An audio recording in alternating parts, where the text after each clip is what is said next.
Chris Farfoy.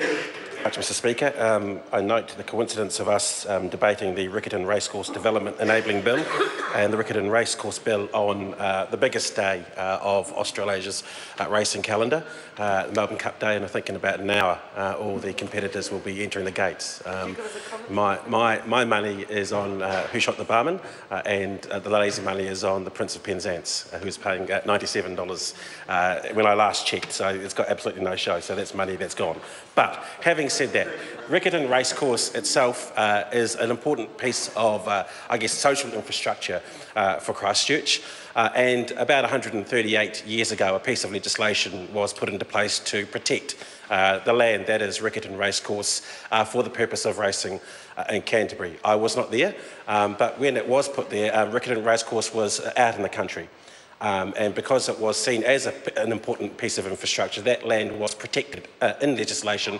And because of the events of an earthquake, we are now here legislating to amend that bill to release some of the land that has been protected under that bill for much needed housing in Christchurch. Obviously, there is a high demand for more housing in Christchurch because of the events of the earthquake in 2011 and in 2010. And 600 more homes will be built under this, about 40 hectares, I believe, that will be released around the corner of Steedmans Road and Yaldhurst Road. I grew up in Christchurch. I spent more time at Addington Raceway, but Riccarton Racecourse for the Gallops is obviously an important event, especially in the next coming week, show week, where Cup Day will be held on Saturday.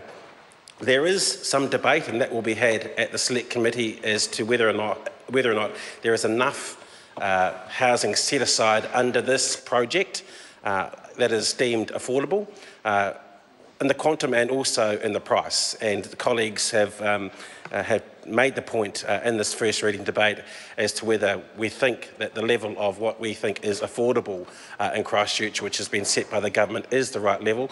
And we will support the debate being had at the Select Committee. There is a line in the sand, but I think given what has gone on there and the affordability of houses in general in Christchurch and the lack of affordable housing for those who are really struggling in Christchurch, whether or not we've got that setting right. And as many of our speakers on this side of the House have said, we're supporting this piece of legislation, so that will be fully debated at the Select Committee.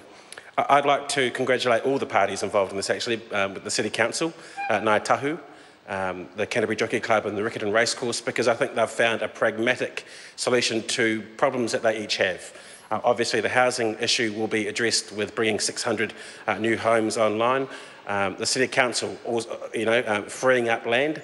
But as our racing spokesperson, it also addresses an issue that the Canterbury Jockey Club and the Racing Club have as well, because they face issues just like all the other racing clubs around the country, as do most sports clubs actually, about how they raise money to run their operations, and importantly for racing clubs, about how they raise prize money. And the ability of Riccarton Racecourse to release this land, to go into a partnership with Ngāi Tahu to hopefully make some profit out of development, will allow them to keep up the racecourse, to develop the sport in Canterbury, which is very important, but also to hopefully generate some more prize money, because the racing industry, as we see it now, is struggling right around the country with a lot of clubs really struggling to do the basics. So in one way, this obviously is designed to deal with a housing issue, but it also allows the Canterbury Jockey Club and the Riccarton Racecourse to deal with a serious issue around cash flow and making themselves fit for the future. So in that respect, I think it's very forward-looking from a racing perspective to be able to let the Canterbury Jockey Club and the Riccarton Racecourse get some more revenue. They have struggled alongside the rest of the city to keep themselves going, and I believe at the time of the earthquake, my colleague Megan Wood said that Riccarton Racecourse became a very important part of the community to farewell those who had passed away. So to make sure that this racecourse stays strong, it's an important part of the city. Our forefathers knew that 140 years ago and protected it, but we do need to release some of this land now to make sure there's more housing, there's more investment for the race club to make sure racing is strong in Christchurch.